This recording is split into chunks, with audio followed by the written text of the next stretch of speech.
Hello? Dude, the NBA tipped off last night. What? You didn't know?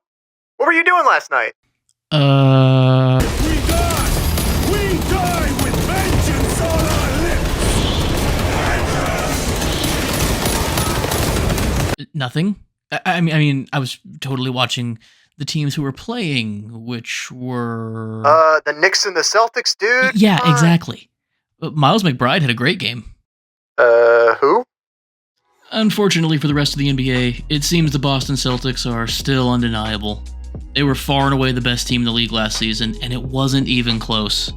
And I don't even want to talk about Jason Tatum. So I'm not going to do that. Opening night was further proof that the Celtics are the perfect team. They are a team with no weakness. And if you can think of one, you might as well put it in the comments so we can all laugh at you. But as far as I can tell, they're complete. And they are dominant. Boston's identity is well known. But for the uninitiated, here's the deal. The Celtics are really big, play great defense, and shoot the crap out of the three ball. I promise it is that simple. Well, mostly. Kinda. Maybe an illustration would be better.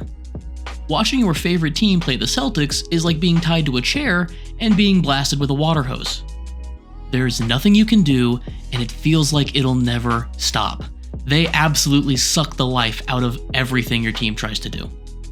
And I know I just said I wasn't going to talk about Jason Tatum, but the guy gave me no choice. If the season were to end after just one game, Tatum would be the unquestionable MVP. The two things that really stuck out were his white-hot shooting and his really good playmaking. Something I think will go under the radar was his stellar decision-making. The man made quick decisions every single time down the floor. He instantly knew if he was going to shoot, drive, or pass. It really felt like he was seeing the game on another level. Now, it helps that a lot of those assists were to wide-open shooters, but Tatum's gravity is the fulcrum on which the Celtics balance. Anytime the Knicks threw multiple bodies at him, it felt like he knew exactly what to do. For the Knicks part, the worst part of the night was their level of play. Because here's the thing, they actually played really well, at least on offense. As a team, they shot 55% from the floor. 4 of the 5 starters shot over 50%. If you didn't look at the score, there were some possessions where you could trick yourself into thinking the Knicks were up. Jalen Brunson was his usual self. Bridges' new form continued its struggles, but he did eventually get himself going. But I don't want to talk about any of that. I want to talk about Miles McBride. If Tatum is the season's way too early MVP, then Deuce McBride is its 6th man of the year. He was the best Knick on the floor at any given time, and he proved that he can be a really great rotation piece for them. He also proved that he's an absolute bucket. Even though the Knicks shot the ball really well as a team, it felt like the points were hard to come by. The Celtics' suffocating defense forced the Knicks to grind out every opportunity. Boston could change their logo to a straight jacket and no one would bat an eye.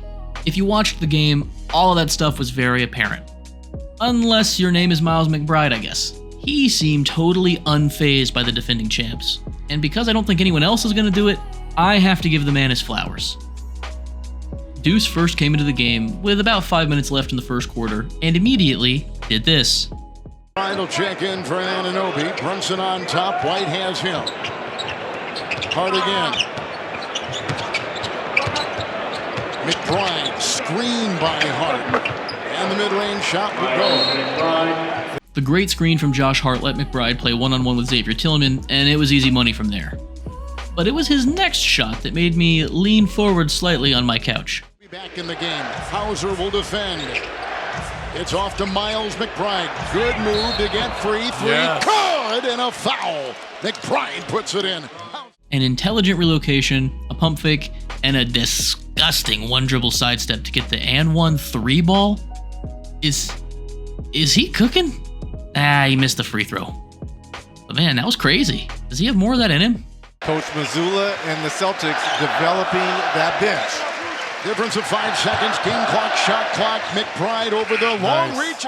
You have to understand the degree of difficulty here. See, sometimes these guys make things look so easy that we forget these are some of the hardest shots in the game. He is going downhill, full speed, gives this slight bump, and shoots an absolute beauty over a man who is 7 feet tall. And at the beginning of the second quarter, he has Drew Holiday on an island. Or rather, he's on Holiday Island. Drew's defensive skills are legendary throughout the league. He's not a guy you just get the best of. But Deuce found a way. By himself on the left wing, McBride went to work. The jab step pump fake combo delayed Drew just long enough to get another quick sidestep for the bucket. At this point, if you're unfamiliar with McBride's game, you're seeing his shiftiness on full display. Here, when Holiday tries to cut him off, this lightning quick behind the back forces Holiday to open his hips and chase. And there's that blink and you'll miss it pound dribble into a step back yet again. And looking back at it, Holiday's actually still able to get a hand in Deuce's airspace. It just didn't matter. And maybe it's better than in years past, or maybe I just noticed it for the first time last night, but Miles has a quick trigger on him. This 3 in the third quarter is fired with just a sliver of daylight off the screen. And the same thing here.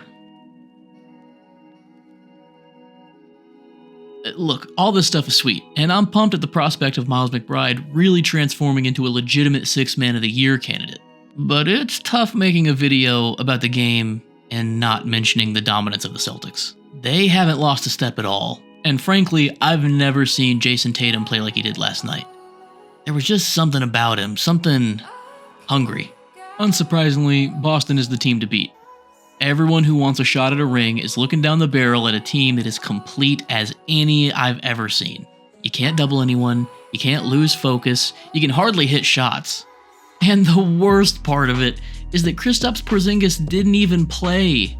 The team isn't at full strength, yet they are dominant.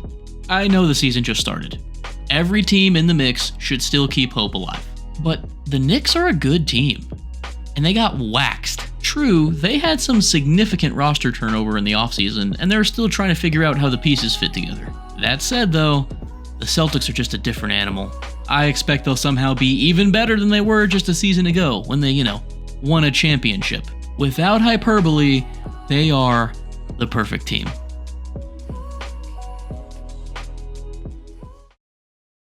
Hey, if you watched the whole video, thank you so much for your time and attention. I know time is money, and you gave me some of yours, and I appreciate that. If you like this stuff, please be sure to subscribe, as we're hopefully bringing you some more unique content over the course of the season. Keep hooping, God bless, and Jesus loves you, my friend, and so do I.